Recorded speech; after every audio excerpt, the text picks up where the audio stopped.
ఈరోజు స్టార్ అని అంటే ఒక పెద్ద బిరుదు. కానీ మరి మనం అవ్వద్దా స్టార్? ఏ స్టార్ అవ్వాలనుకుంటున్నారు మీరు? దేవుని కొరకు నిత్యము ప్రకాశించే స్టార్స్ అవ్వాలి మనం. హల్లెలూయా. దానియేలు గ్రంథము 12వ అధ్యాయము 3వ వచనం చదువుదాం. బుద్ధిమంతులైతే ఆకాశ మండలములోని జ్యోతులను పోలిన వారై ప్రకాశించెదరు.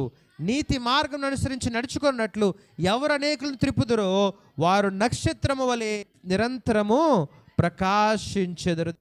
నిజమైనటువంటి స్టార్స్ ఎవరనంటే బుద్ధిమంతులైతే ఆకాశ మండలంలో జ్యోతులను పోలిన వారుగా ప్రకాశిస్తారు. నీతి మార్గం అనుసరించేటువంటి విషయంలో ఎవరు అనేకులు ఈ వార్త తెలియచేస్తారో, ఎవరు ఈ వార్తను ప్రకటిస్తారో, లోకంలో నుండి దేవుని వైపుకి త్రిప్పుతారో వాళ్ళు ఎలా ఉంటారంట? ఆకాశ మండలంలోని నక్షత్రముల వలె నిరంతరము ప్రకాశించేవారుగా ఉంటారు. మనము అలాంటి రియల్ స్టార్స్గా ఉండాలని ప్రభువా